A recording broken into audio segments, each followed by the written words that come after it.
Bonjour à toutes et à tous.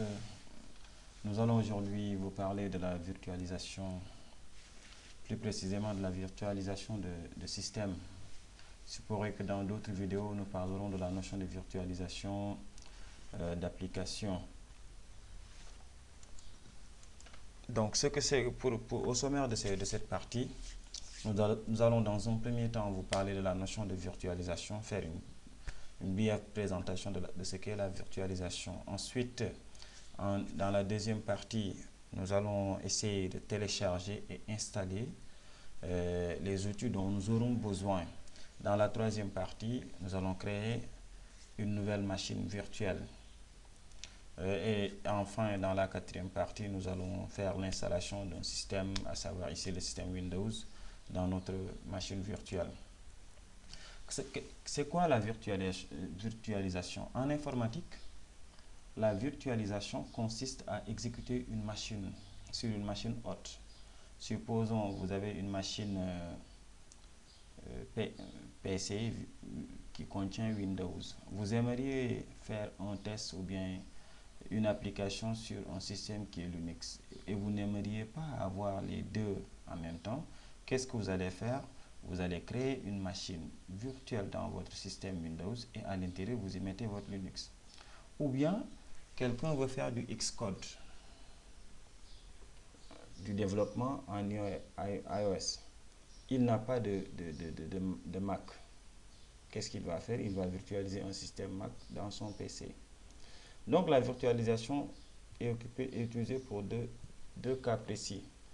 La virtualisation des systèmes d'exploitation, ce qu'on appelle une virtualisation système, et la virtualisation des applications, ce qu'on appelle une virtualisation applicative. Nous, dans notre cas, nous allons parler aujourd'hui de la notion de virtualisation système. Et qu'est-ce que nous aurons comme outil? Pour créer des systèmes virtuels, vous pouvez utiliser plusieurs outils tels que VMware Workstation ou Oracle VM VirtualBox. Dans notre cas, nous travaillerons avec VirtualBox. Donc, nous allons dans la partie pratique. Vous allez sur le site de Oracle VM VirtualBox, vous tapez virtualbox.org. Il va vous amener dans le site de VirtualBox. Excusez-moi, j'ai dû oublier le R ici.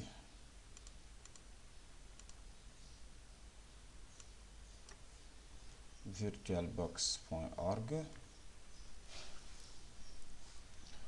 Vous cliquez sur le lien Download VirtualBox, sa version 6.1. Dans cette partie VirtualBox Platform, maintenant, selon le système que vous utilisez, vous travaillez sur Windows, vous travaillez sur Mac, ou bien vous travaillez sur Linux, ou bien sur Solaris. Dans notre cas, moi je travaille avec Windows, donc je vais prendre Windows Hot. Bien, ensuite, vous cliquez sur Enregistrer pour lancer le téléchargement. Si vous travaillez avec un navigateur comme Mozilla Firefox, vous verrez votre téléchargement. Aussitôt votre téléchargement est terminé, vous pouvez cliquer sur ce. Donc voici l'application que nous venons de télécharger. Exécuter l'application. Nous allons passer maintenant à l'installation de notre outil VirtualBox. Cliquez sur Exécuter.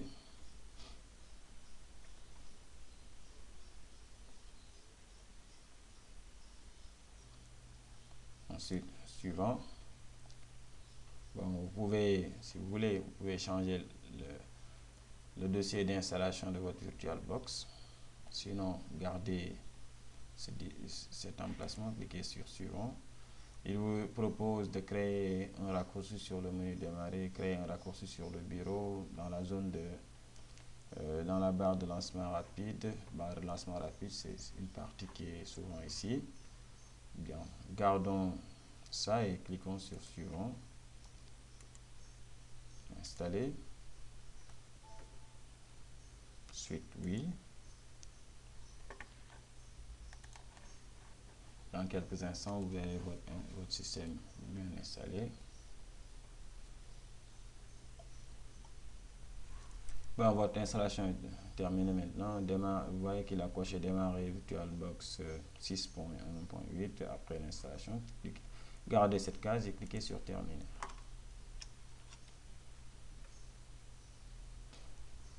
Maintenant que nous venons de terminer l'installation de VirtualBox, nous allons poursuivre en créant une nouvelle machine. Cliquez sur Nouvelle ici, ou bien vous allez sur Machine et vous cliquez sur Nouvelle. Donc, je clique sur Nouvelle.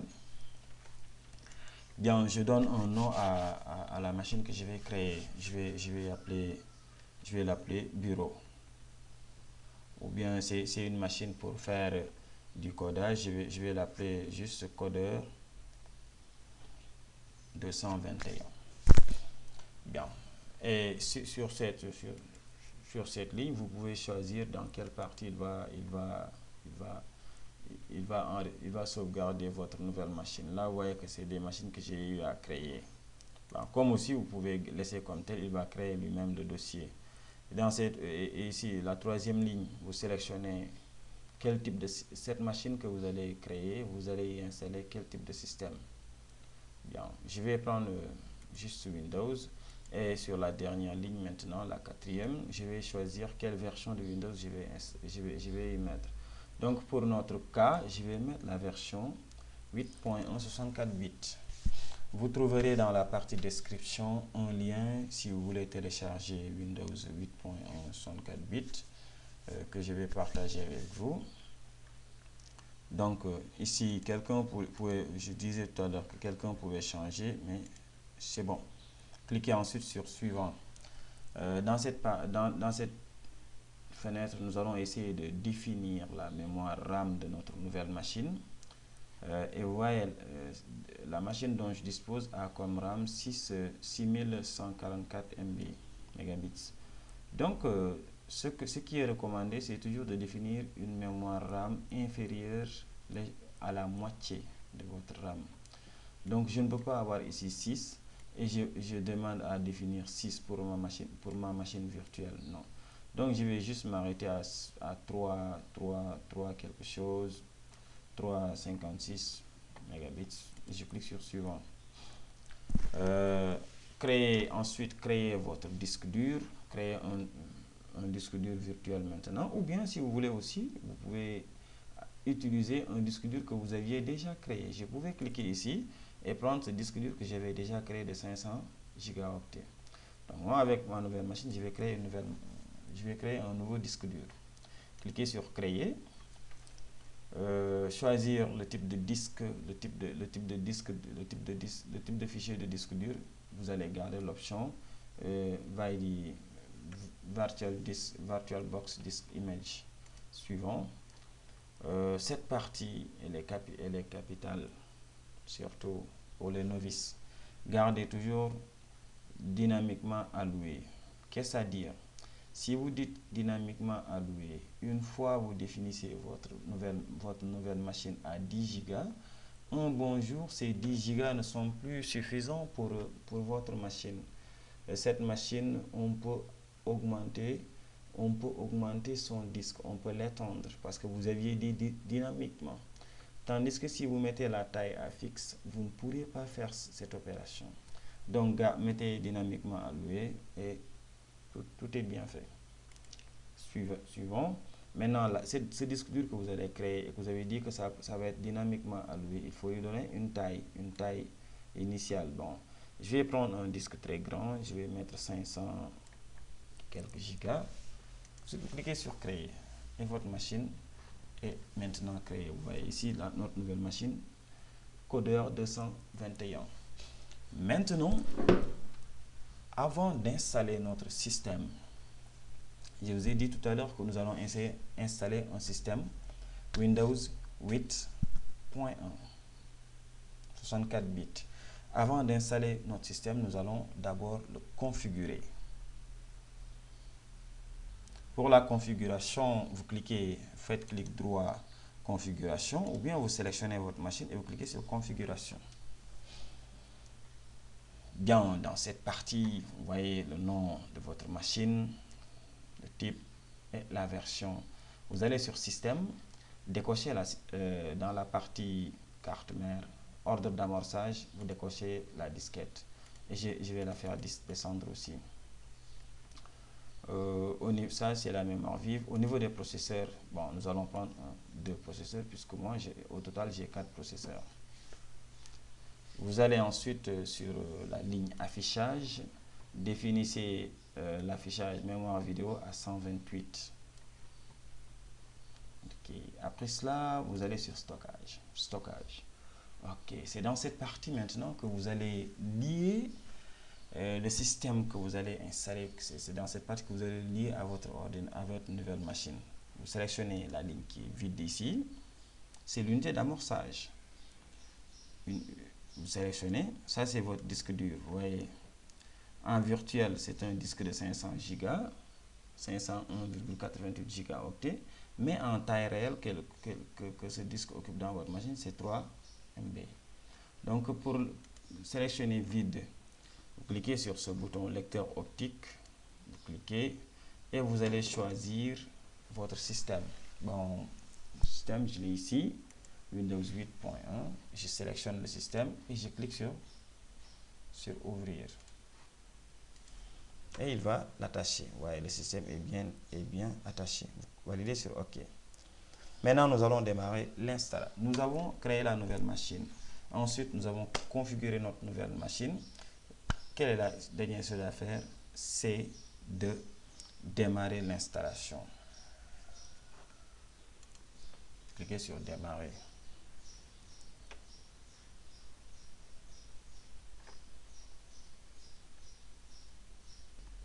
Bien, après démarrage, vous voyez, choisissez le disque de démarrage, cliquez ici et vous sélectionnez le système que vous aviez monté tout à l'heure. Ensuite, cliquez sur démarrer. Vous pouvez former ces petites fenêtres là.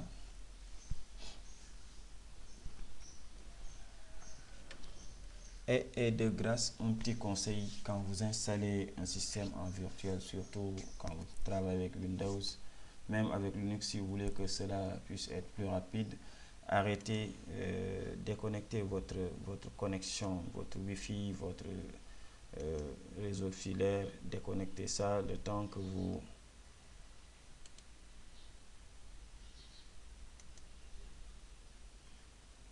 donc je vais arrêter le Wi-Fi. Donc après maintenant dans cette fenêtre, la langue à installer, nous allons mettre ça, laisser ça en français. Maintenant, si vous êtes dans une autre zone, vous utilisez une autre langue, c'est à vous de faire votre choix. Format horaire et monétaire, on va garder français. Le clavier ou méthode d'entrée, on laisse ça en français. Validez sur suivant, cliquez sur installer maintenant.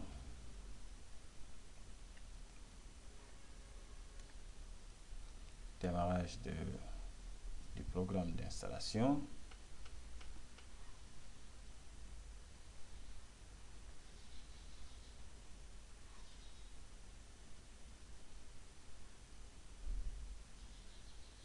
Ok, là il vous demande d'entrer la clé pour Windows.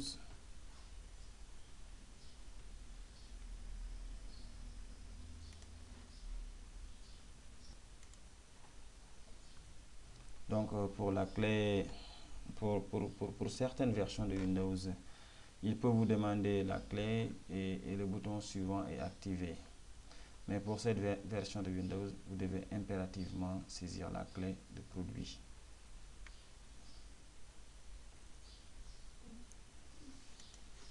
Bon, je vais faire. Bon, pour la clé, vous avez XHQ8N, C3MCJ, RQXB6, WCHYG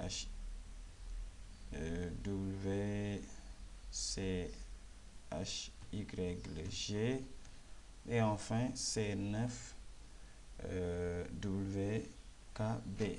Bon, c'est pas facile à retenir, c'est pas aussi difficile. Cliquez ensuite sur suivant. Ça, c'est juste une clé standard aussi. Ensuite, vous acceptez les termes de licence, cliquez sur suivant. Dans cette partie maintenant, si toutefois vous devez mettre à niveau un système, quelqu'un qui devait faire une installation physique et qu'il veut mettre à niveau un système, il était sous Windows 8 et il veut passer à 8.1, il allait prendre le choix en haut. Maintenant, nous allons prendre l'installation personnalisée. Et là, maintenant, vous avez le choix, soit vous installez directement.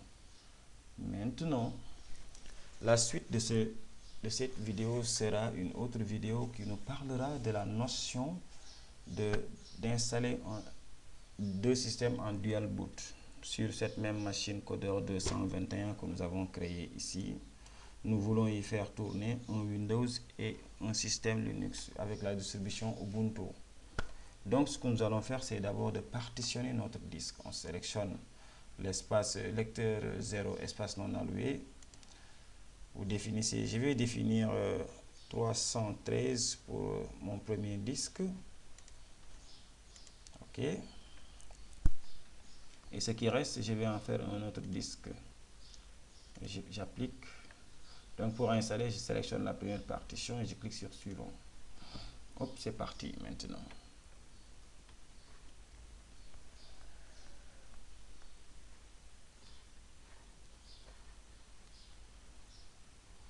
Ok, ça prend presque pas beaucoup de temps.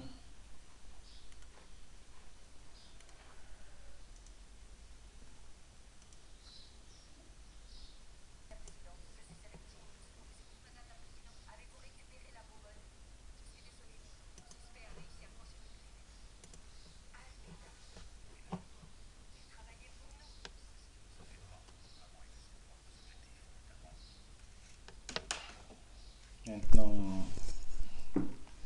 la copie des fichiers a terminé, le système va redémarrer. Et dans cette partie, nous allons essayer de configurer notre nouvelle machine.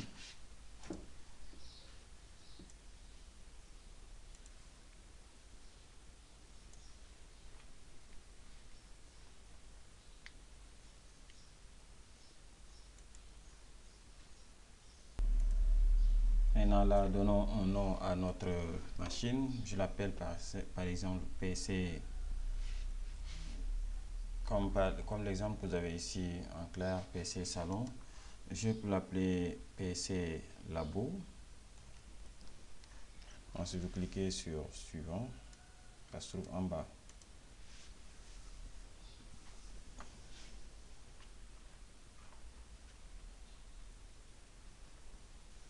Ensuite, pour une installation rapide, prenez juste utiliser la configuration rapide.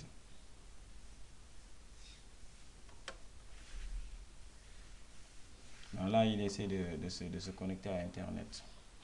Et pour certaines versions de Windows, s'il réussit à se connecter à Internet, pour pouvoir continuer, vous devez vous connecter avec un compte Microsoft, surtout pour les systèmes Windows version Enterprise. Donc, il n'a pas pu se connecter, il vous demande de créer un compte local. Cliquez sur Créer un compte local. Donnez un nom, je l'appelle User. Je ne mets pas de mot de passe pour l'instant, mais quelqu'un pouvait mettre un mot de passe et répéter ce même mot de passe. Pour l'instant, je ne mets pas de mot de passe pour ce compte. Je clique directement sur Terminer.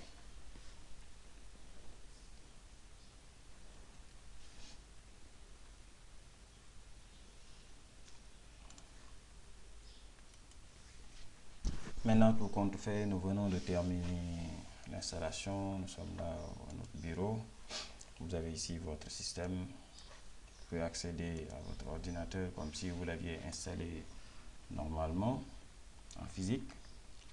Donc, tout compte fait, nous allons arrêter la vidéo ici.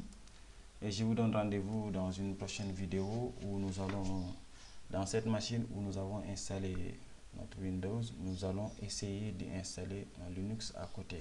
Et nous vous donnerons les différentes techniques qui pourront être utilisées pour installer Linux à côté de Windows. Je vous dis merci et vous donne rendez-vous à la prochaine fois.